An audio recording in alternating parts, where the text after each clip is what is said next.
Thinking of Mr. Rodriguez first. Yeah, sure. I'm happy to go first. Hello, everybody. My name is Jeremy Rodriguez. I manage development operations for Latinos for Education. I don't know. Do I have to give a fun fact or is that good? Tell us what your favorite soup is.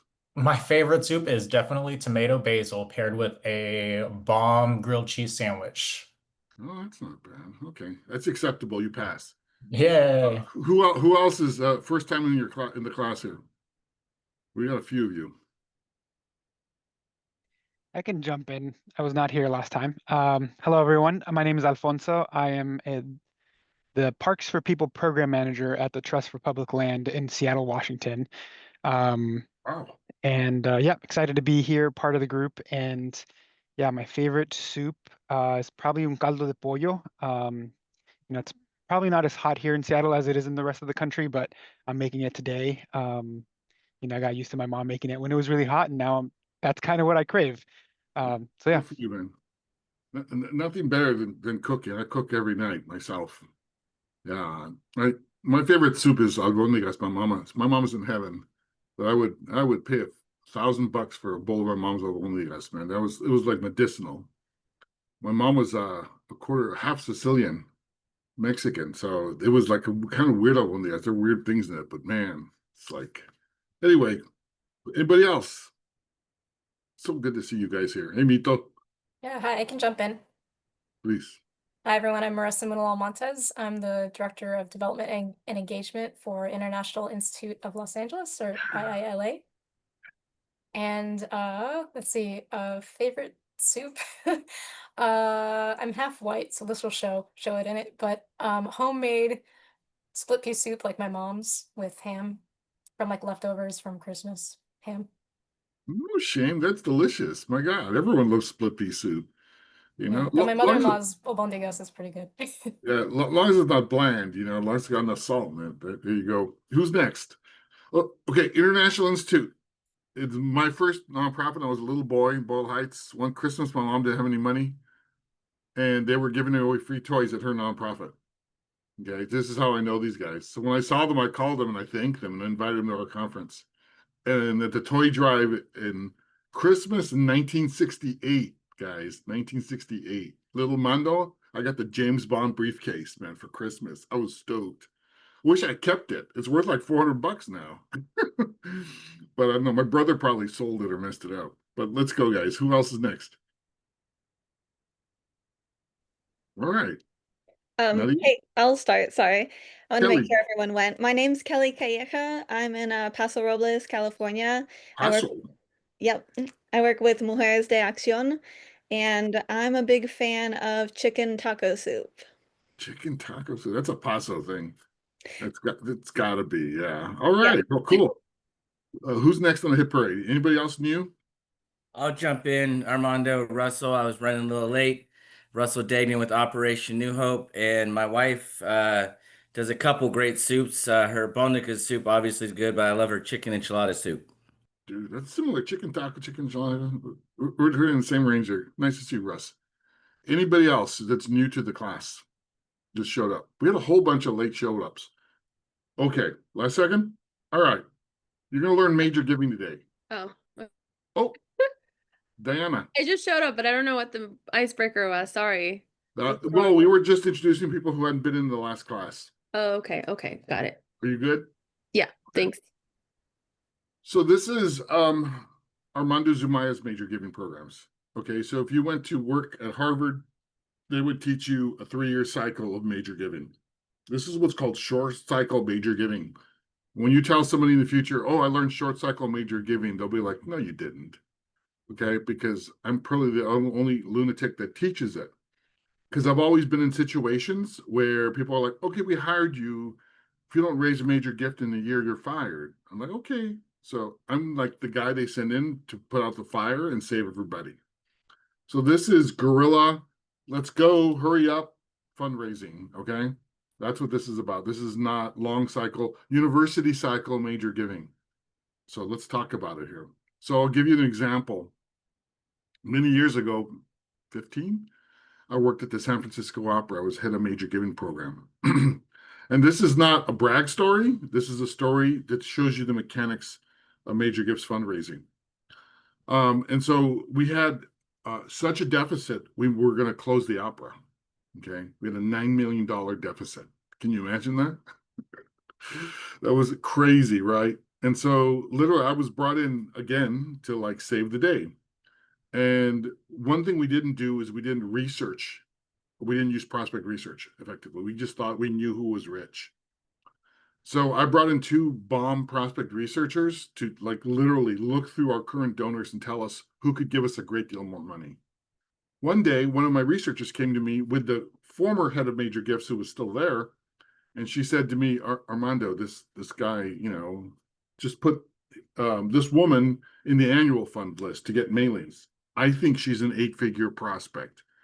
8-figure prospect, right? Crazy. I thought she was hitting the mota or something. But no, what she was talking about, I looked at the data she had on this woman. This woman's name was Janique Littlefield. And I was like, you're absolutely right. This isn't it. And the former head of major gifts was like, oh my God. He said all kinds of sexist shit about her. I fired him about 3 weeks later. And it was horrible. So what we did was I said, listen, I'm going to move her into my major gifts portfolio for a short time.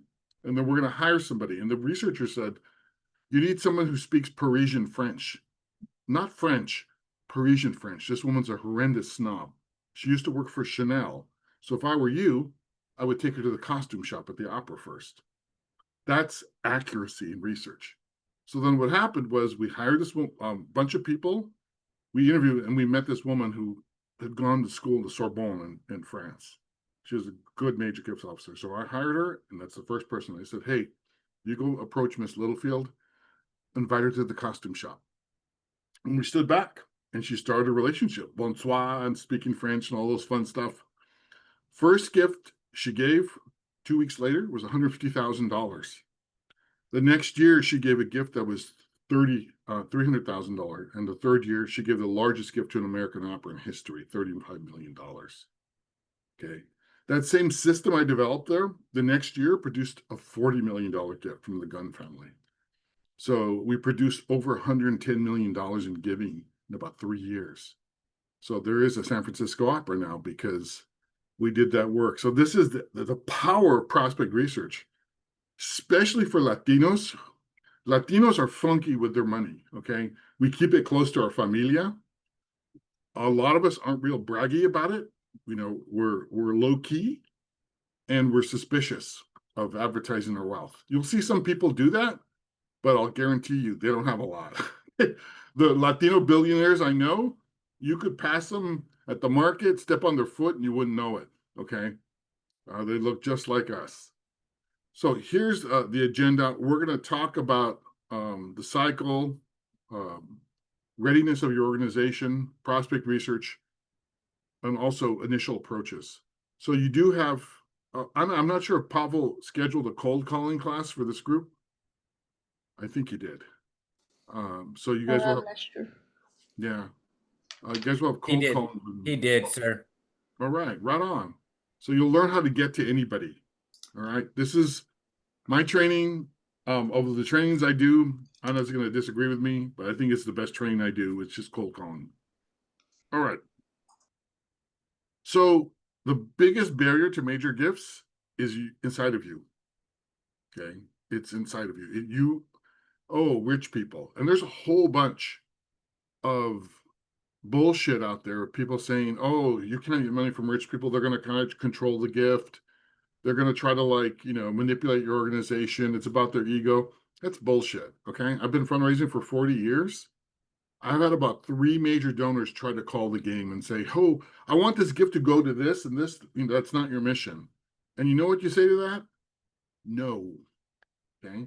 I gave a guy a $5 million check back once. As I said, no, we don't do that. Okay. Simple. You control the gift. Always. Okay. So answer this questions for me, guys. What are your fears and concerns around engaging in a major giving program or with major donors? Part of it is like I feel like I'm going to let them down. Okay. Fair enough, Noah. Karina? I was gonna say finding them. Okay. Yeah. We're here to talk about that. You'll have a prospect research class with Pablo and Josef, I think, teaches that. So he's like Obi-Wan Kenobi of prospect research. Miss Del Corto, Yeah. our sister from Miami. It's 7:30 over here. Like, I had to ask my mom to stay con la nieta a little bit longer. Okay. Um, exactly what you said in the first part, Armando, of the we get the gift and then it's dictated. That's like, I think, the biggest fear.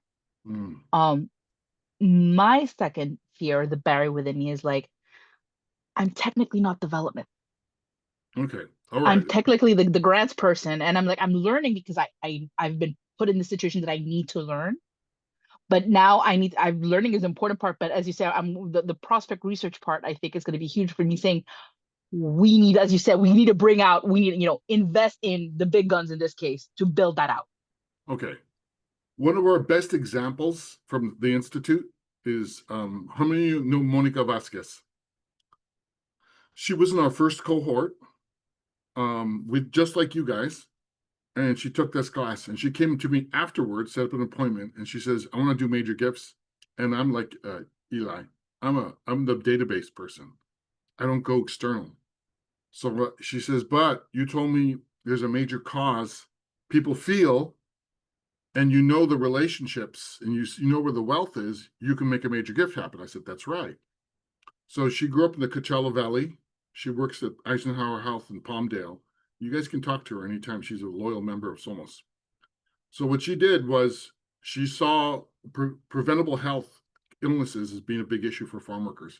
You know, that uncle tia you have who's in the fields with you, who won't go to the doctor, won't go to the ER because it's too expensive. They can't leave. There's no time off. All these things. So she did a campaign in major giving of all the farm workers who had left the field and started major businesses. And she knew one guy for sure who would give because he told her about his uncle who he loved, who literally died from a heart attack after he begged him to go to the doctor for months. You know, he'd see him suffering, right? And that pain, you know, you can't take it away, but you can do something. So Monica asked him, and he gave $350,000. Okay. In a year, she raised $2.2 million just from Latinos. Her program's called Latinos in Philanthropy in the Coachella frickin' Valley. Okay, she did that. She's muy chaparita. She looks like a lot of you. You know, she's not, you know, she doesn't have an invisible plane and a lasso. But she's a fundraiser, right? So this is the kind of work we're talking about doing. So a major gift can be relative to any organization. To Russ over in the Valley, maybe 5K is a Central Valley major gift. Maybe less. You know, if you're at Stanford, they sneer at 100,000. Like, huh, please, they just put it in the manual. You know, I make fun of Stanford a lot. And however, it's the hardest form of fundraising to start, but it's the strongest form of fundraising in the long term. It cannot be cut by the government. Okay, it's very sustainable. It's very growable, and it spreads like ivy. But it's hard as hell to get started. Okay. Depends on your organization. The longer your organization's been around, the better known and loved it is, the more it's done for the community, the quicker your launch is. Okay. You know, me starting a major gift program for Somos, I just had my first couple of breaks in that after 3 years. But my organization's weird. You know, we don't fit any categories like you guys do. Always think big when you start a major giving program. Okay. Because you want to plan for that $5 million you want to raise every year. You won't get there in a couple of years, but you want to plan for that goal long term. Okay. And the other thing that's weird about major giving is once you actually get your first appointment with the major gifts prospects, once you actually get your first major gifts, you can do it. Getting the first one is hard as hell. And Alfonso will be like, I hate Armando. This is the worst thing on earth. This is stupid. I can't do it. But once you actually hit that ball, you're like, oh, okay. Yeah, I felt that. Then you can do it. And then once somebody writes you a $50,000 check for Diana, then you're like, I am the queen of the world, you know. Then you can absolutely do it again and again and again. The first one is hard. Finally, it requires an educated board and a long-term investment. Okay. It requires multi-year investment. Like I said, I'm teaching a 9-month cycle. A 9-month cycle means you're going to get initial gifts in the door. Okay. So that does not mean, okay, so let's make Kelly super rich. Okay, Kelly, we'll give you $2 billion. Let's be generous. Now, Kelly, you're in Paso, right? So we'll give you a home in Carmel. How's that? How's that? Pretty good. You want horses or a boat? Do a boat. She's greedy there. Okay. She wants horses on her boat. Okay. So Kelly's super rich now, and Karina's gonna approach her, right? So Karina has not, you know, maybe they totally hit it off, the gossiping, and things will go great. Karina takes her to her organization. They meet their people, have a dinner with a board member, and Kelly's ready to be asked. So Karina's going to ask Kelly for a gift. Now, Kelly could give her $1 million, but Karina's got to know she's not going to get that off the bat. So you ask her for a good starting gift, and that's where research comes in. So Karina's going to ask her for 150,000 to start. And then if things go right, they take care of Kelly. Next year, Kelly's loving them. Man, that's a great organization. Karina comes back and gets 250 or 300. That's how it works. Okay, you don't start out. This is where board ignorance is dangerous because, you know, Karina's board's going to be like, she's a billionaire. Why didn't you get us $2 million? Doesn't work that way. You know, I've only had a few gifts in my life where it started out super high. Okay. So the I have a fundraising. question. Sorry. So I know you don't like galas, but with our gala, people usually and I'm wondering if it's different with the major giving program, but let's say for example, we get a lot of bank sponsorships, right? So Chase Bank, they always just come in at the same amount, like every year, and it doesn't increase because I feel like they budget a certain amount and then bam, that's what you get. You're talking about a corporation? So yeah. Yeah, But I've that's also not major noticed it gifts. with yeah, I've also noticed it with individuals. Like every year they'll just buy the ticket and the ad journal, you know? And I feel like we're not getting that. Oh, we love you so much. Let's give you more money. And I know it's different because it's the gala, but I'm wondering if there's any You similarities. guys have heard me at the conference. I talk Yeah. about this because once you get a major donor in a gala, you'll never increase them. I don't know why. I've gotten 2 in Yeah. 40 years to increase and become a major donor. It is Gotcha. impossible. So that's all I can tell you. I'm sorry. Yeah, If no, I just you could, you know, we could talk about it in council if you want to figure out some fun tricks. The one trick I ever did was I asked them to be the lead gift at the gala. You know, took them from 1,000 to 25, but they were yeah, still in wow. the gala. And there were still people who could have given me 6-figure gift, but that was the best I could do. Yeah. Yeah. Okay. Thank you. This is the cycle, guys, of fundraising. If you don't know it, tattoo it on your forearm. All fundraising, especially major giving, goes through the cycle. So have you guys seen the cycle before? Maybe some of you went to a conference. Russ did. Karina's like, damn right I did. All right. So identification is prospect research. Okay. Identification is referrals. Identification is networking. Identifying who you need to know is half of major giving. Okay. If you know, okay, so, you know, Karina did her research with Kelly. And so she knows what she's working on. 1, Kelly's got money. And 2, Kelly cares about this issue. At least she thinks she does. She's not sure. You can't be 100% sure. But that's better than just calling anybody or hassling your family or friends, which is most people think major giving is, oh, I'm going to ask my friends for money. No, it's not. Unless your friends, you know, Mackenzie Scott, for God's sakes. Otherwise, you need to know. So a major gift startup list is at least 250 names. Okay. And you need to have prospect research to do this. Either you're going to do the prospect research or you're going to hire somebody to do it. Or if you're a big enough organization, you're going to have a full-timer. But people say, how did you, raise $1 billion gift, Armand? How did you, I've never raised $1 billion gift. How did you raise a $20 million gift? Prospect research.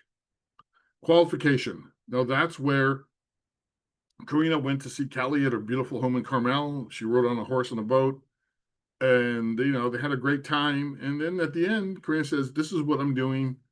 Is this something you're into?" And Callie was like, "Absolutely, I care about that cause." Or, nah, not really. So that's the fork in the road. That's in universities they call that a discovery visit. But a qualification visit, we train on that too. You can learn so much about how to ask somebody for money in the first visit. And you should pack it full. So you literally know, this is my year plan for getting a large gift out of this person. You can even ask them and schedule things right there. The part most organizations messed up is cultivation. They don't cultivate well. Galas don't cultivate, all right? Because you're in table 62 talking about your spaniel with somebody. You're not talking about the organization. Cultivation is where you take them from intellectually, well, I like Operation Hope. I think they do good work. And you're not really feeling it. Cultivation is where you grab their freaking heart like Raiders of the Lost Ark, and like, you got them. And they love you. And they have an emotional reaction to your organization. That's what you got to have. My old mentor, rest his soul, the great Barlow Ware used to say, make them cry and give them goose pimples. Okay. Also, he used to say it in his gin-soaked voice, make them cry and give them goose pimples. Okay, like that. So that's what you got to do. Russ. Yeah, is part of cultivating having, like, for us, we're a youth center education kind of program, so we do open houses. Is that part of cultivating, or It no? could be, yes, if it's done right. And you're see, the thing is, cultivation is you have to have the right people there. That's all it's about. Okay. Then is when you ask them for money, because by that time they should be waiting for you to ask them for money. Okay, that's the apple from the tree. That's the way it should fall in your hand. You don't have to shake the damn tree. And then finally, stewardship. This is where big institutions suck and little institutions like yours can rock. Okay, this is where the Trust for Public Land can eat Greenpeace's lunch. Because you can steward people. You can take them to the land they preserved. You can have them meet a naturalist. You can have them go on a hike. You can show them this is what your money's doing. So next year you go back to them and they're like, yeah, I'll give more. Sure. They know what you're doing. You take care of them. You engage them, right? Rather than, oh, here's a cheesy thank you letter. Give us more money next year. Nope. So everybody wants major gifts, right? Everyone wants $1 million check rolling in the door. But is your organization ready for this? Okay. Do you have a mission that somebody looking at a cell phone, walking down the street can go, oh, that's cool. Latinos for Education. That's pretty clear, right? I mean, it's not a complicated title. Some of you have more complicated titles. Is it well known? Is it well regarded? On a humorous note, when I was at the opera, my boss was quoted in the San Francisco Chronicle as saying, I hate talking to rich people. It was pretty awful for us in major giving. It explained it for months. Yeah, we just said she's crazy. Do you have good ROI, good data? Can you show your work succeeds? Can you show like, hey, we do this, you give us money, this is what happens. Okay. You get a result for it. It's not just some big black hole you throw money in, and who knows if it works, Do you have good leadership? Is your board known? This is a huge problem with Latino nonprofits. We have a board of our cousin and our friend Tito, and we need a board that looks like the community. They don't all have to be famous rich people, but having a few people of prominence on your board makes a huge difference. Because people go, oh, okay, Russ Dagan's on the board. Oh my gosh. Oh, wow. No controversy, of course. And also, if you have other organizations doing similar things in your communities, know how you're competitive, know your differences. So if people ask you, like this for education. How are you guys just like blah, blah, blah? Fill in the blank. Then you could guys go, actually, we're different because we do policy work, we do research, we whip it out. So you will hear the stupid phrase number 2 in your career. Why don't we ask Bill Gates or that woman now? People love to say that, or that woman now, Mackenzie Scott. I hate that. Like, oh yeah, I'll just call her. Hold on, let me get my phone out. How many trainings have I done for your boards where people say things like that? It don't work that way. Okay. Um, people think sometimes, oh, we got a $5,000 gift in the mail. That's not a major gifts program. That's luck. Okay. Another problem is people think, oh, we'll just hire Alfonso and he'll hustle. He'll make a ton of phone calls and major gifts will happen. No, you have to educate your board around the cycle of fundraising. Okay. If you educate them, they'll understand, oh, this is a process. This isn't Alfonso's being lazy. He's not picking up the phone, right? Nope. But also you need to have focus. So either if you're doing this as a staff person with a couple of roles, you need to have focus. You need to have a day, half a day, where that's all you consistently do. Because if you do it little bits here and there, it'll never move forward. Okay. And often there's other factors here, which I'm listing, which are harm major giving. Number 1 being prospect research, lack of it. We don't let members go forward with a major gifts campaign unless they have some sort of prospect research. All right. Any questions about readiness? Okay. Is your work tangible? Can it show on a website? Do you have human faces on your website? Show your website to people you know and ask them what they think. Ask them, if they were a wealthy person, what would they think? Do they feel moved by your website? Number 1 thing people look at the website is they look at what you do, your board, and your finances. That's what people look at fast. Later on, they delve into program, but first they want to see that. They want to see who's involved with you, especially potential major donors. They want to see who's involved with you. We'll talk about giving opportunities later, but you've seen them on websites before.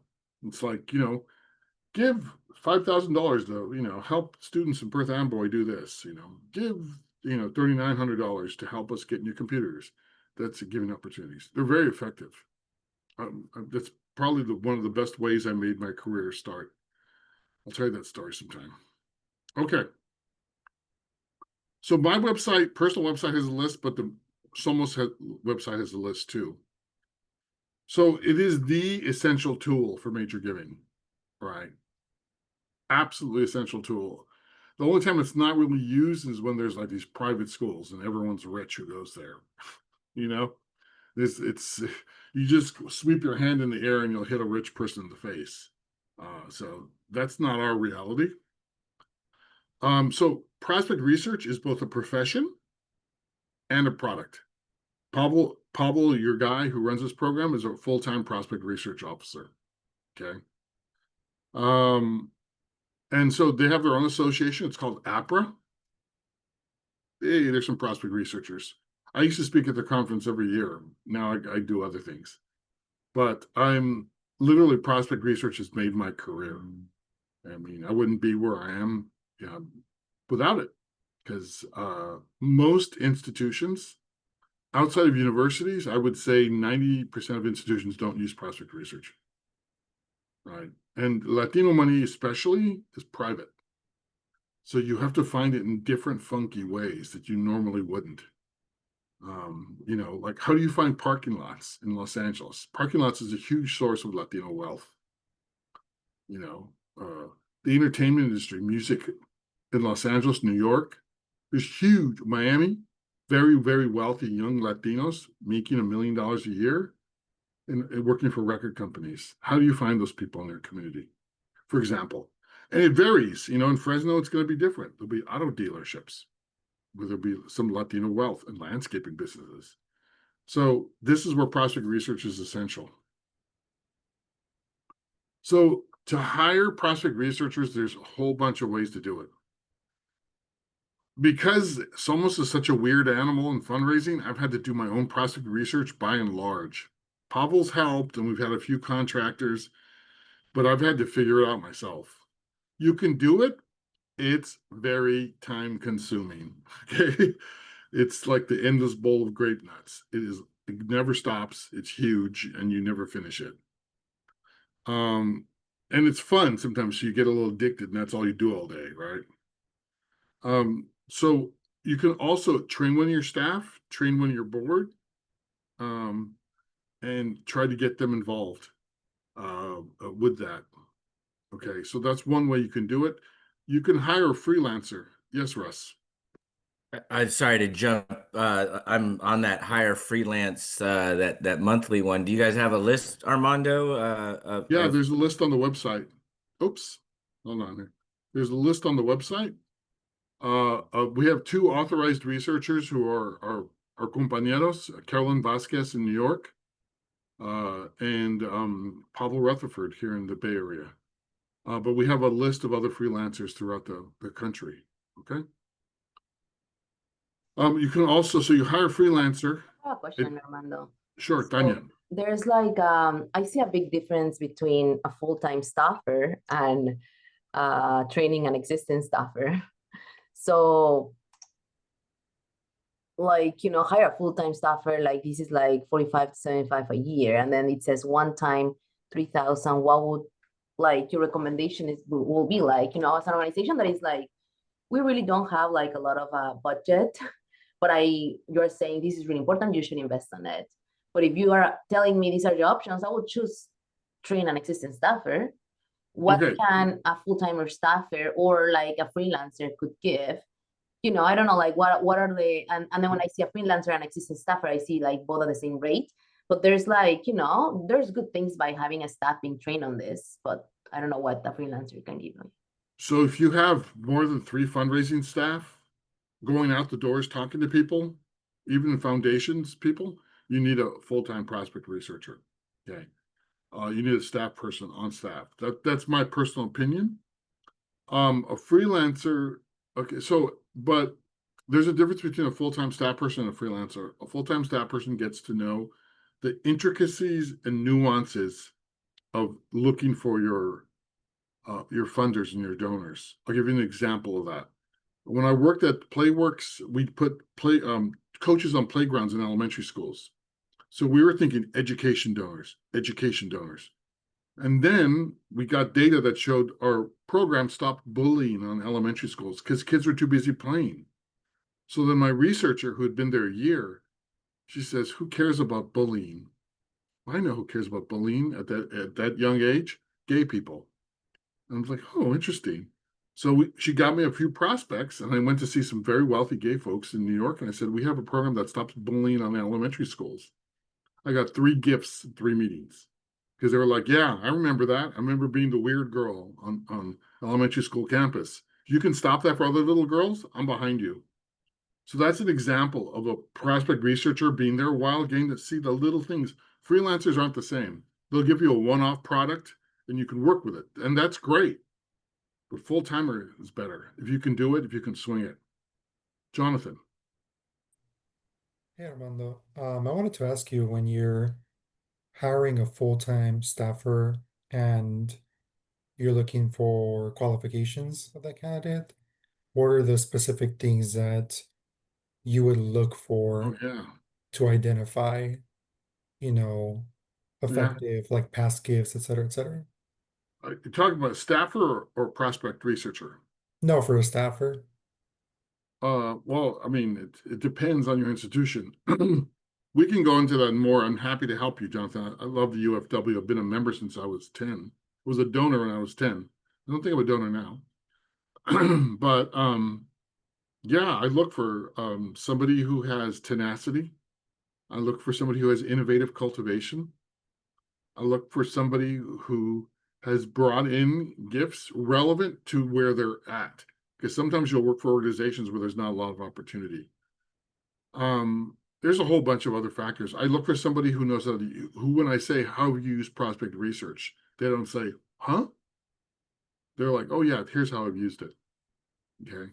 So yeah, there's an example of organization that should have a full-time prospect research officer. You guys could be kicking ass with that. You know, like I was telling you earlier, Monica Vasquez, she found all this ex-farm worker money. Guys who used to be farm workers who now have, you know, $10 million landscaping businesses. Those are your people, brother. Okay. Any more questions about prospect researchers? So this is what they produce. This is an old corporate list of mine, not an individual list. But Excel reports, it's simple. Don't let them give you profiles. A profile is like a picture of Kelly, and then here's her horses, and there's her house, and a bit of story about her life. You don't need all that, right? All you need to know is this is why this person's a good prospect. Here's their email, here's their LinkedIn, here's an article about them. Go, right? And you need a lot to start a major gifts program because you're going to have a lot of no's, right? So you need to build out your own list. Any of you who are going to do this in your job, you need to get on my freaking calendar and I'll help you start your own list. Okay. I just did this for a member yesterday. Okay. So welcome to the land of gorilla, where we do this with 0 resources. So first thing you're looking for is the low-hanging fruit. The best low-hanging fruit is people who are giving you money now, who you don't know can give you a lot more money. We have members in Miami, the Alapata Collaborative. They went to our first conference. And the first thing they did was they took our research lessons home. Well, you want to tell about it, Eli, what you guys did? Ellie? You Took guys, the research. Go yeah, ahead. you guys researched your current donor base and made a chunk of money afterwards. He attended the research and we put it to work, Yeah. which is why I'm taking the full course because we went to the fundraising con ganas, which is 2 days. So hence why I'm here to do the full course to really put it into practice. So Francesca told me you guys raised 450,000. Right. Groovy. So that's just from looking at their list going, oh my God, mira, Kelly's there. She's giving us 1,000. She's giving the University of Miami 25,000. And it's getting over that fear of asking. Right. And fear of, I mean, I've never been intimidated by anybody wealthy. I have no, imposter syndrome. The hell with that. I'm from East LA. We're there's no, don't have fear. Sin miedo. Okay. Stand tall, be proud. Walk in there like you own the place. Announce yourself like they're lucky you're there. Okay. That's very, very important. I once had a guy show up to a meeting in a helicopter. Well, so what? Am I supposed to be impressed? The only person that ever intimidated me was Coretta Scott King, my old boss. She was scary. She was a tough lady. Okay. The other group you can find is people who are your current donors who are law partners in major firms in downtown LA. Like, she's making $500,000 a year and she's giving us $100. Hey, there you go. There's a major gifts prospect. She's been giving us people who've been giving to you for a long time, 3 years plus. That's a good major gift. That's a good planned giving prospect too. Consistency in giving is the #1 sign they'll give you a major gift. Okay. I should have that as a point here. Darn it. Oh, I got to improve this presentation on it. Okay. Also, I pirate. So if I see an organization similar to Tanya's, I'm going to go after the people who give to that organization on their board. You can literally look up donor lists and see who they're giving, who's giving them money and go after those people. Why not? They don't own them.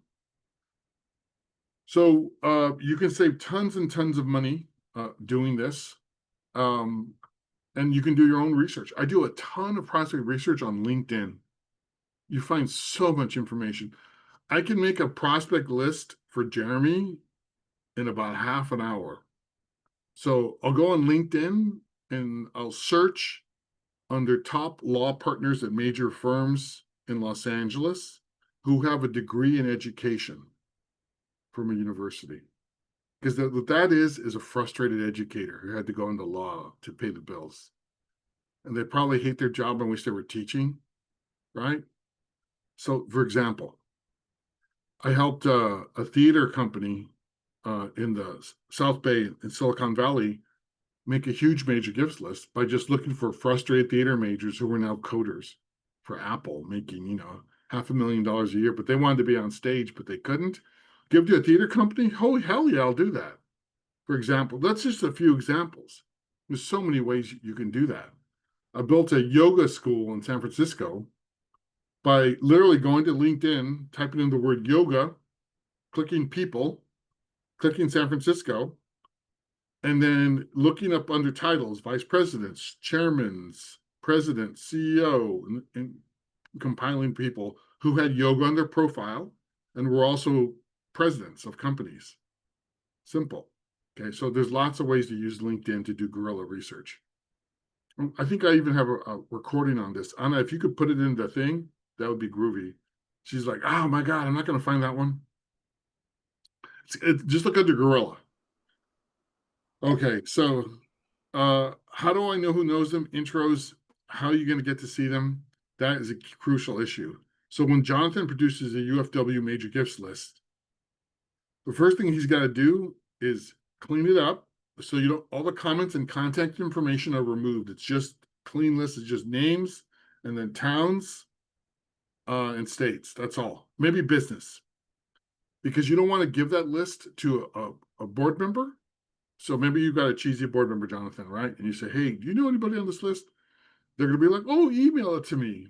But if it has all the emails and phones, they're going to give it to their kids' preschool and go, hey, here's a fundraising list, right? That happens, right? And you don't want that to happen. But you want to discuss it with them live and go, hey, oh, yeah, I know Marta and I know Tanya. Sure, yeah, we went to school together at Conte Fresno. Right. So that's how you build it. Also, your current donors, also past board members, and even staff, right? Even staff. Also, I mean, I'll type out, you know, Jonathan on Google, comma, donor, and they'll show you where Jonathan gives. What they're doing that now, Jonathan. So if you're not giving to anybody, you're gonna look really bad, man. I'm just kidding. It's like, oh, tacaño, mira, jeez. No, he's giving all over the place, man. So you can type in donor supporter, and it shows up donor list. This is the oldest trick in the book. You know, I'll type in Russ Dignan and Zillow. Look up Russ's house. His $7 million palatial mansion. Right. Or I'll look up FEC. I'll look up Tanya Estrada, comma, FEC. Oh, she gave $3,000 to Obama. Okay. So we know what her bench line gift is. We know she can do that. That's an easy knee-jerk check for her. So we know that's the bottom line. FEC gifts, that's the bottom line low gift. You see a $10,000 FEC gift, that's a major gifts prospect. So 200 raw names for 15 donors. I prefer 250 these days. It's a little harder. Excel, I use Excel. You can use your database, preferably use your database. Pavel were here, he'd be like, use your database. Because researchers love, I'm not an organized person. Anna's like, you're not an organized person? Come on now. So, and absolutely create a transparent pipeline. So if you have 200 people, you can make a chart with the cycle of philanthropy, identification, cultivation, you know, and you put it like a little race, like it's a train station, you know, where the people, and you can share this with your board if you want. You can show people this and ask for their help. But you can say, okay, we've moved forward with Kelly, we moved forward with Tanya. They're moving, we're moving on them. So people understand this is the way to defend your job and defend your work. Because major giving is often killed by a board that doesn't understand the work. Not a bad, evil board, but they don't understand, okay, Tanya's been doing this for a year, where's our money? But they need to see that, oh yeah, Tanya's calling all these rich people. They're not easy to get to, and they're not easy to schedule. And so you can often put your board on the back foot by saying, how can you help me reach these people? Then they're involved, then they understand, then they're responsible too. Okay. This is a crucial point. Any questions? I'm going fast though. All right. You guys are groovy, man. Okay. So qualification meetings. There's a whole training on qualification meetings. The best qualification meetings I've ever had is where you get definitive Okay, definitive clarity on what they want to do with your organization. Okay. So you want to check their interests, check their questions. You want to see who they are and see why they, why they took the meeting with you. So if Ellie's talking to someone in Miami who grew up in the Alapata Collaborative, now they live in South Beach or someplace really wealthy, right? She's going to tell them, here's what we're doing against gentrification. Here's our work right now with the community. What do you think? Is this something you'd care about supporting in the future? Okay, so that's like a light qualification. So the soft qualification and hard qualification. Hard qualification is where you really tell the people, listen, I want to introduce you to your organization because I want you to make a major gift. Okay, that's a very hard qualification. My old boss at Cornell, Inga Reichenbach, she made the most brutal qualification. She was a woman and we were dealing with these really brutal Wall Street guys who were like Mr. Testosterone. So that was required a hard qualification. She would say, this is Armando. He's my leadership gifts officer. I only assign him to people who are going to make major gifts in the future. Is that you? Whew. Right? And these like macho guys would be like, oh shit, she's saying, come on, man up. Right? And so that's a very hard call. Yeah, Russ. I loved your example of having folks host dinners. Is that in this realm or no? It's under cultivation. So we'll bring it up then, Russ. And you can come up with your own qualification questions for people. Tell me what your interests are. Tell me what you give to. Tell me what you care about. If somebody gave you a gift, why did you give us a gift? And maybe for Ellie, it's going to be, oh yeah, I grew up in Alapata. My aunt and uncle still live there, and I care about it. For example. And then you make an assessment, right? And then if they're really good prospects, she's going to ask, so what, I'd like to, have a next step with you. I'd like you to meet our board chair. I'd like you to come to our building. I'd like you to tour the neighborhood. You have a next step for them. You're going to cultivate them. I'd like you to come to our event. I'd like, whatever it is, have your quiver of arrows. So if they say, no, I can't do that. I'll be out of town. I'll be in London. Oh, I can do that. So you don't just have one shot. Have a couple of things to throw at them. Okay. Make them fun and make them interesting. And then once you get that one, you can take them to the next one. Right. Sometimes I've said to people, a soft qualification is, thank you for this meeting. I really would like a next step. What would you like that to be? Sometimes you can do that. So that's the first meeting qualification. So if you don't qualify people well, you end up with a bunch of people who aren't going to give you money in your portfolio you're spending time on. So when I've done major gifts assessments for big nonprofits, it's been many years. I did one for Harvard Business School many years ago. And I looked at their list and I said, these are very poorly qualified prospects. You're wasting your time with all these people.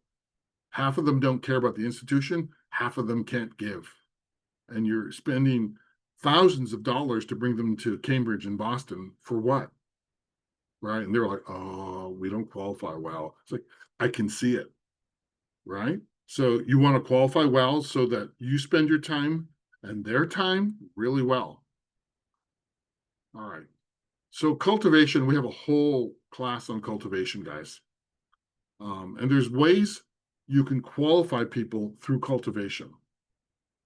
So if Jonathan has, a barbacoa in, Fresno with a whole bunch of people, or LA, and you invite a whole bunch of people, and a whole bunch of people come, they have lightly qualified themselves. Okay, they're saying, I'm interested. So if they show up, that's a form of cultivation, right? That's a form of qualification. Then you can cultivate them there. So when I approach a major gifts list, I approach it individually and I approach it for events to invite them at the same time. So I'm trying to catch them in any net I can catch them in, okay? So you need to be able to have an event that shows the face and showcases your organization's work and tells the human stories of your work. Major gifts people give to human stories. So for the International Center in LA that Marissa works for, they're doing a lot of great immigration work right now. They have for many, many, many, probably longer than anyone else in Los Angeles, come to think of it. So how do you tell the stories? Do you show them a film? Do you take them to the site? We never want to do poverty porn or treat people without dignity, okay? We don't do that. There are institutions out there, like, excuse me, St. Jude and other institutions that use sick kids, that use poor people for pity dollars. That's messed up, okay? But like I said, there has to be an event. There has to be cultivation, whatever it is. Even a protest is cultivation, but it has to bring them emotionally closer to your organization. Okay. This is how you literally turn the tide in. Let me see what's next here because I want to tell you a story. You can do small online events for pennies. Also, for security purposes, you can do those too if you're worried about getting people together. Discussions. We've done great discussions at Somos. That's how we got one of our major donors showed up. We invited them to a discussion about Latinas in development, and Target showed up, and there was like, oh, major prospect, right? We also got a major individual donor prospect that way too. Come to think of it, I've done cultivation that was remote. So I met with somebody. So let's say I met with Kelly. Sorry, Karina, I got to Kelly too. And then, I was talking to her about Playworks, for example. So I would send her a cell phone on a little tripod video of the kids that she gave money to. So the kids would be walking up to the cell phone, and I would film the video again and again with each person. I would say, hey, Callie, I took this video for you. These are the kids you're helping. That's cultivation. And so she'd get a little 3-minute clip of these kids running around laughing and stuff. And so they look in the camera and they say, oh, Kelly's looking at you. And they'd be, oh, hi, Kelly. And she'd, her heart would be pounding, right? That's like, 50 cents cultivation. But she's, it's personalized. I once did that on the playground, 62 of them, 62 little 3-minute videos. Then I loaded them to YouTube, and then I emailed them to all the prospects. Made me a lot of money. So that's an example. All right. Any questions about cultivation?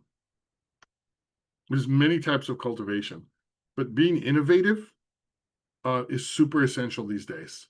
It's super essential because there's so many jaded cultivation out there, and universities have huge budgets for cultivation. They have whole teams that analyze cultivations in towns now and come up with good ideas. We can beat them though because we've got more things going on. Okay. Yes. Just a quick question. Actually, I put it in the chat, but I wasn't sure.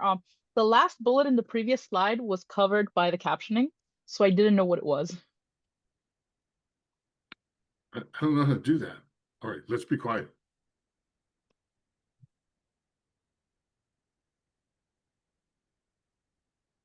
That's guest lectures. So I'm gonna take a screenshot and send it.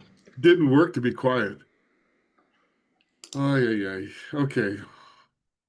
Let's create. Okay, so creating a powerful experience is everything for cultivation. How do you show somebody? Okay, so this is a new class. So when I was at the Mexican Museum in San Francisco, the Mexican Museum was 2 rooms and this big giant closet the size of a living room with all our art in it. Right? It was the vault. We would jokingly refer to it as the vault. It was a joke. It's ridiculous. It wasn't a vault, it was a closet. Not like museums have beautiful vaults, So I think we had a heavy lock on the door. That was about it. And there were very expensive pieces of artwork in there. So showing people the galleries was embarrassing. It was tiny, right? It wasn't like, oh, I'm so impressed with this museum. It's like, yeah. So I didn't know how to cultivate people, So what I did was I thought of, we had somebody visit and they were like, oh, is that where all the art is back there? I said, yeah, that's the vault. And they were like, ooh. So I was like, oh, look at that. So then what I did was we created an invitation, which I still have, a plexiglass invitation, right? So we mailed a piece of plexiglass, Mexican art. It said, you are invited. We are inviting 30 people, became 65, for exclusive tour of the vault with Frida Kahlo, Diego Rivera, and Mayan Pieces. And a little, we have a little itaquiza afterwards and tequila. And here's the killer, guys. Cherry picked that list of the wealthiest Latinos in the Bay Area. Okay, like nobody was on there who could not give me $50,000, right? Only the best of the best. And we had about 40% response rate, right? I had rich Latinos lined up out the door to get into the vault, right? This is where I made my $1 million gift. I made other big gifts from that too. But people had this experience like, oh my God, I'm in the vault. Wow. So that's an example of just innovative cultivation, using what you got. I didn't have shit, but I used that. Okay. Bought some tequila, some good food. You get it. Okay. And please, no, I'm not trying to brag. I'm just giving you stories of, from that I know well, because I did them. Solicitation is always really important, that you have these conversations when you're cultivating them, when you're discovering them, and then when you research them. Okay. So if we're going to ask Kelly for money, we're going to look at what's Kelly giving out there right now. If Kelly's giving $25,000, 4 or 5 of those gifts all the time, every year. That tells us we always want to shoot high. So we're going to ask Kelly for $35,000. Okay. If you can ask them for something tangible for the first gift, Kelly, we want you to support our youth mentor program. You're going to help 25 young people do this, and this is what they're going to do. Okay, that's powerful. Okay. And if you don't have research and you don't know for sure what to ask them for, then you do a ranged ask. A pegged ask is what I just described. So we know Kelly does 25K, so we're going to ask her for 35. The worst thing you want to do is when you ask somebody for a lot of money is see them smile, because that means you asked too low. Okay. You want them to squirm and go, oh, wow. Okay, yeah, I'll do 30. You don't want them to like, oh, sure, I'll do that. No big deal. Because you just threw some money in the trash. And so a ranged ask is, would you consider your gift today, Kelly, between $25,000 and $35,000? That's a ranged ask where you're throwing, okay, I'm big at a guess. I'm going to put down a range over this. And the range always has to be a little high, okay? Always has to be a little high. And then when you ask, you always, always, always shut the hell up. Okay. If you have somebody with you, we're going to go over solicitation too, guys. You always get them zip it, because you'll have the boss will be nervous and ruin Jonathan's ask. Oh, we're just kidding. Oh my God. You want it to land? Be quiet. Okay. And when they say, yes, I'll do that gift, you look them right in the freaking eye and thank them. Okay. Person to person. When I was trained, this is long before sexual harassment law, we were taught to lean forward and touch them on the arm and say thank you. Now that's a little intrusive. So stewardship, like I said, there's so many ways you can steward people. This is where board members can help. You get a gift, have the board write them thank you letters. Have one thank you letter from the whole board that everyone signs. People can freaking do that, right? That's not that hard. You can bring them over to what you're working on. One of the best stewardship things sounds terrible, which is bring them to internal discussions when you're having challenges. If you're having challenges with ICE and you're strategizing on how to deal with it, invite your major donors, because they'll see what's going on. We had when I worked in investigative reporting, I had major donors. My boss was horrified because I brought them to an editorial meeting, which was private. And, we're talking about some heavy duty things in the organization. And one of the problems was this huge $200,000 hole we had in one of the budgets. And my boss was like, what are you crazy? Like, he's a big idiot. And so at the end of the meeting, the donor came up to me. She says, I'll cover that. I'm like, you'll cover what? I'll cover that hole. I'll write you a check. So then my boss had to eat some humble pie. He goes, here's $200,000 to cover that budget. Oh, yeah, that's why I invite people, because they see our internal stuff going on and they understand us deeper, and they see we're transparent and we trust them. So there's many types of stewardship. Does anyone have any innovative stewardship models they do here? When you get a good donor?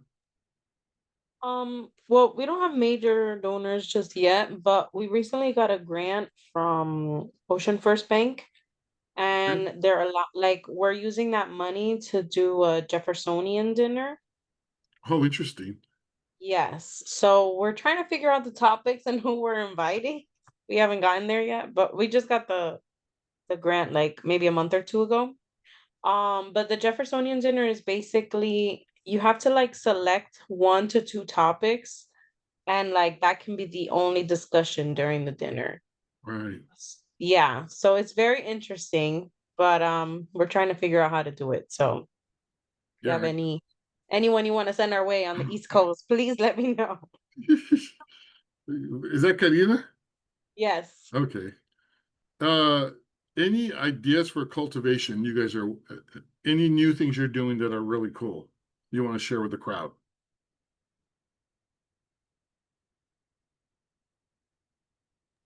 A question, I don't know if it is. We started a youth podcast. The youth are kind of leading it. Would that be a forum? I mean, I know that's really big nowadays. Yeah, that's called if it's shared with the donors and it's how can I put this safe? The donors are going to be like, oh my God, they're I don't know if there's anything that would offend a donor, no. But if it's about the work, it's sweet, it's innovative, it's uplifting, hell yes. It is talking about the system they live in and how they can use their voice to advocate for change. Right on, man. Yeah. So Yeah, good for you. Oh, sure, Armando. I'm Ianaí from CoFam here in LA. Co-founder? We're taking the initiative for involving the board and having some kind of dinner and where the board has to bring one member to be able to see if they're able to fundraise. I mean, get the donation and get the entire staff and board having like I think I got this from the conference, like a point, like, okay, well, this donor, these are the highlights, do the cultivate the prospect research, and go target each staff member and each board target somebody, but also involve the board by inviting somebody that could potentially donate. Wonderful. Good for you. Another trick with that is if you can do it, is to research each board member's connections and see who you'd like them to bring. Okay. And that way, instead of saying, hey, Melody, bring us your gente, she's gonna be like, I don't know, my crazy Aunt Marta? No, I don't want her to come. Oh, wait, you want me to invite her? Yeah, I used to work with her. She's got a business now? Oh, sure, I'll invite her. She's a Okay. sweetheart, That's different. Not that you have a crazy Aunt Marta, Melody, sorry. Of course. Thank you. Don't we all have a crazy? No, I had a crazy uncle, man. I had an uncle he was a killer, man. He was a cholo. Anybody else had a cultivation idea or initiative they're working on? Okay, we're doing one with one of our advisory board members, Henry Cisneros. I'm not sure if you guys know who he is. He's very famous Latino, former Secretary of Housing under Clinton, Mayor of San Antonio for 3 terms. He's on our advisory board. He's going to be hosting a virtual major gifts dinner for us online. So yeah, that's what I'm working on. All right. So how long does it take is what the board's going to ask you when you say I'm working on major gifts. It depends how much focus you have on it. If it's all you're doing, it's much, much faster. Okay. And when your bosses tell me, oh, we've got Melody working on major gifts, the first thing I'm going to ask them, is that all she's doing? Oh, no, we have her doing the gala and watering the plants and, doing the dance class. No. We want focus and intensity. Okay. When you're talking about reaching out to 250 people, that's a lot of work. Okay. So the more research you have, the more accuracy, the more time you have to focus on it and learn from yourself, learn about the mistakes you made, learn about your approaches, learn how you're calling people, learn when you're calling people, learn what you're saying to them. It's very important, right? So when we do the cold calling class, you're going to learn about how do I watch what I'm doing and learn for myself and improve. Okay. Board support. So there's a horrible thing called the 1-year rule in major gifts fundraising. And that's when you have a board that's ignorant of major giving. No matter what they say, no matter how supportive they are, in a year they're going to go look at Noah and go, where's our money?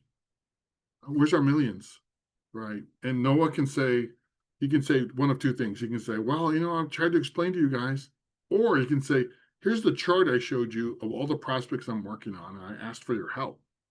And so far, only one board member has helped make one introduction. Then they'll shut up. And, okay. Right. Otherwise, they think Noah's sitting there getting his nails done, eating, chocolate, doing nothing. Right. When that's not the case. So 1 to 3 years is for a major cycle. These days, I'm really urging people to look at their whole community because the major cycle fundraising for us has changed. So for Jeremy's world, Latinos for Education, usually they would go to Latinos who care about education. And now, because we have a son of a bitch racist in the White House attacking our people, racism is more out there than ever. They still have the little veil of, oh, they're illegals, right? They're still trying to I would love racists just to come out and say, yeah, I'm a racist, say it, wave the racist flag, don't just hide and try to not make it, I'm not a racist. But more than ever, people are seeing us being persecuted. So we can make that into money.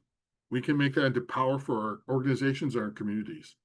Because if they're out there hating us and showing that and doing terrible things, we can say, hey, education for Latinos is under attack.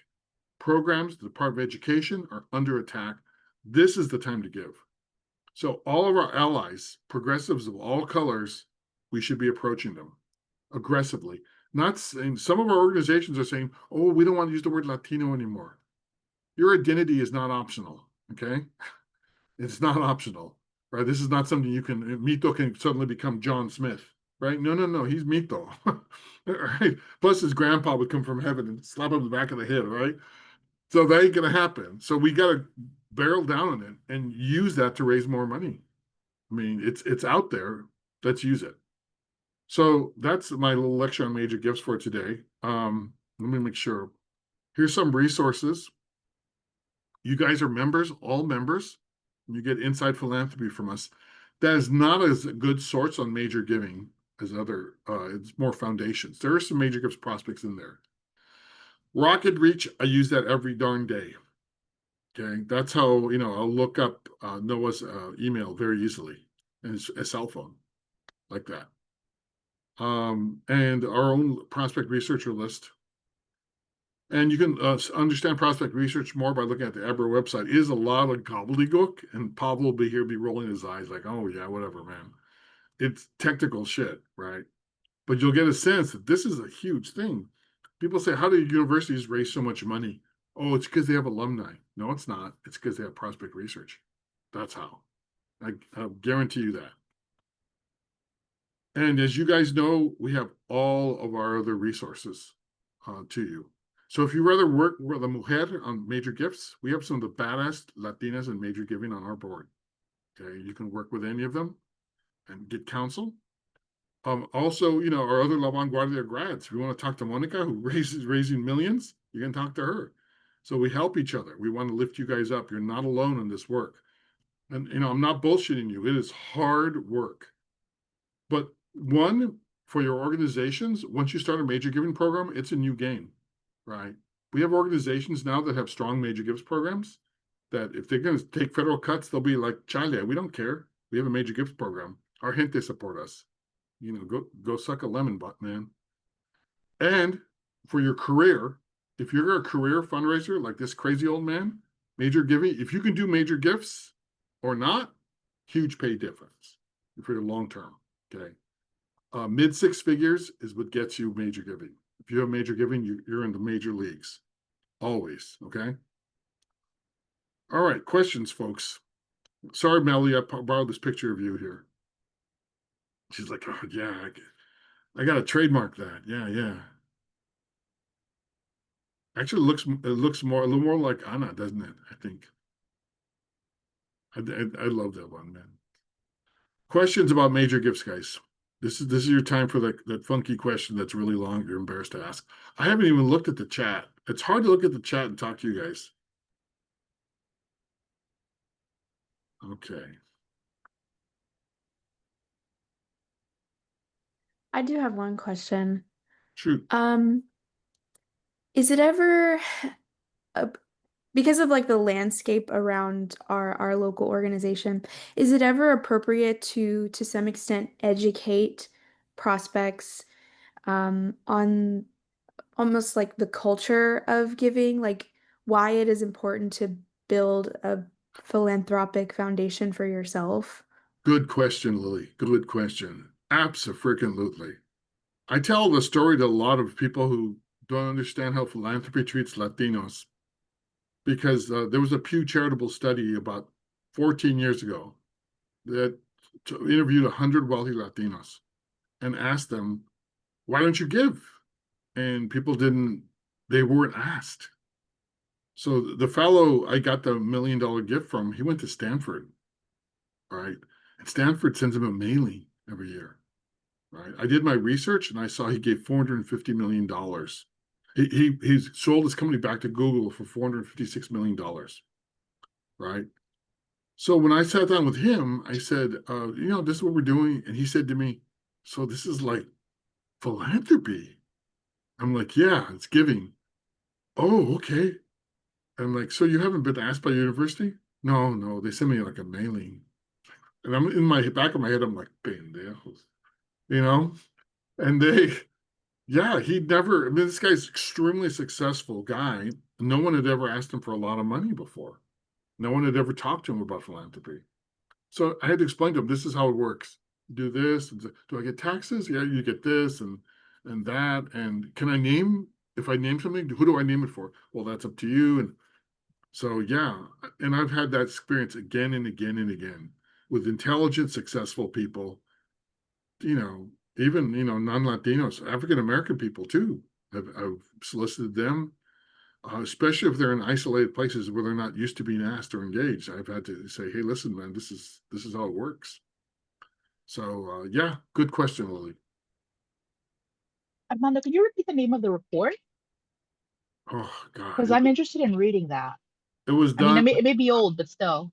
It was done by Pew Charitable, the Latino report, but it was so long. I've been looking for it for a while now because I quote it and I remember seeing it and I used to have it on my desktop, but I don't know where the hell it is. I'll look for it again. Okay, sorry about that. But yeah, that's one of those. You remember reading something, you're like, did I read that or did I imagine that? And about a year ago, I found it. I was like, I didn't imagine it. There it is. And I was going to send it to you, Anna, but I forgot. Oh, yeah. So two people would have it. Okay. So, and then the second part actually bounces off a little bit on Lily's, and it's kind of what it was mentioned in the first session, which is the educating the board, how important it is. Because I felt a little hesitance from certain members of the board. Sure. And we've, bridged that, hey, we know this person, or from like staff, like, hey, you happen to, this is his favorite, one of my favorites. The person's personal trainer is also the who they have as a personal trainer is also the personal trainer for Alex Rodriguez. I didn't hear the last part. Personal trainer for who? Alex Rodriguez. Oh yeah. Okay. Cool. And I'm like, have you not met him? Have you shared our website? Bring him over so we can give him a tour. He's like, I don't want to, I don't want to. I'm like, you are not helping me. So the board member knows Alex Rodriguez personally? No. This is one of our staff members. Well, then you have to ask him, invite him to something of ours. Simple.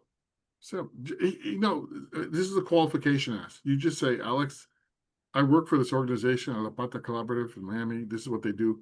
Are you interested in this? So I still know a few very wealthy people, and people go, oh, will you introduce me to her? And I'm like, let me ask. So they appreciate that.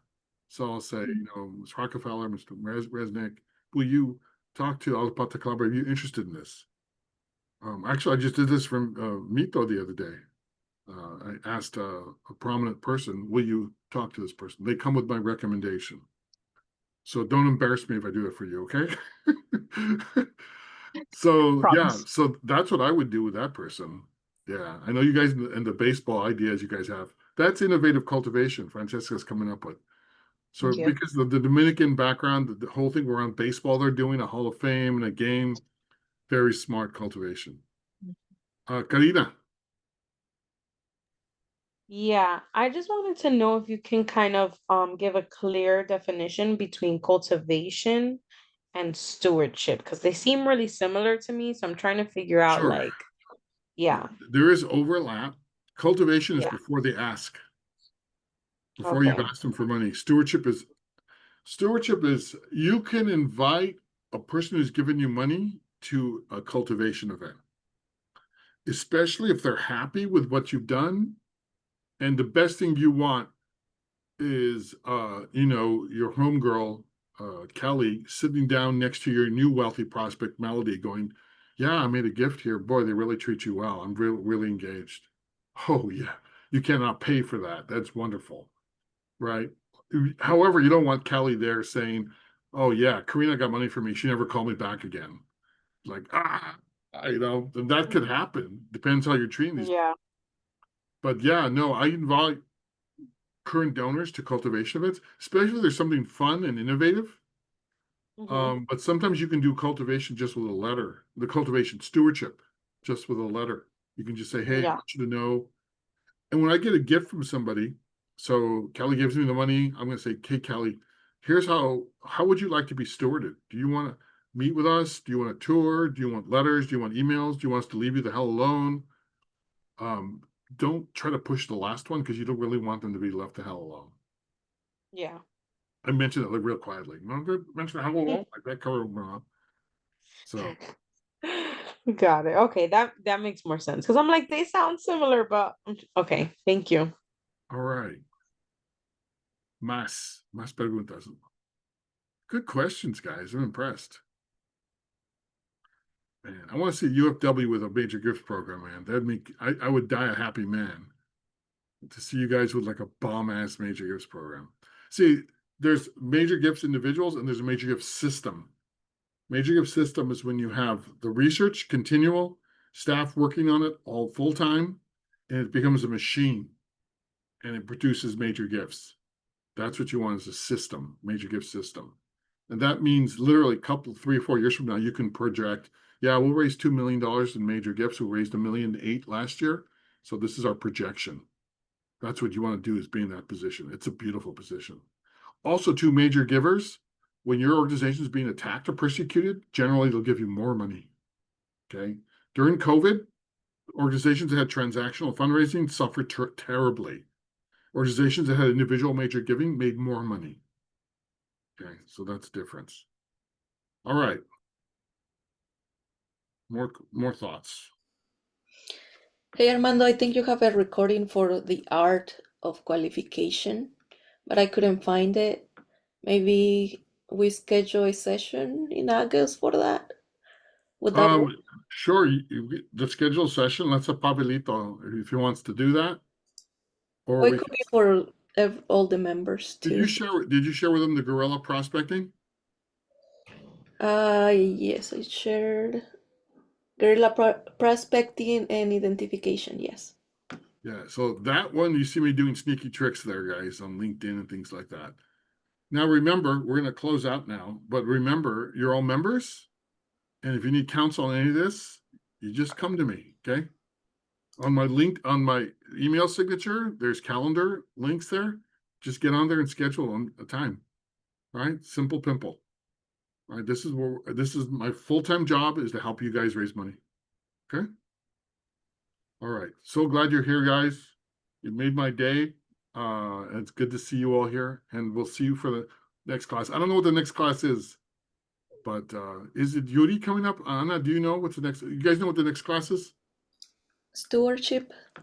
Let me see. It's Milton. I think we have a recording. That's a pre-recorded session, I think. All right. At least two of the classes are pre-recorded. What would it be without Anna? Thanks, guys. Have a great night. Good night to all my homies in the East Coast. Thank you, everybody. Thank you. Thanks, Have a bye. good night.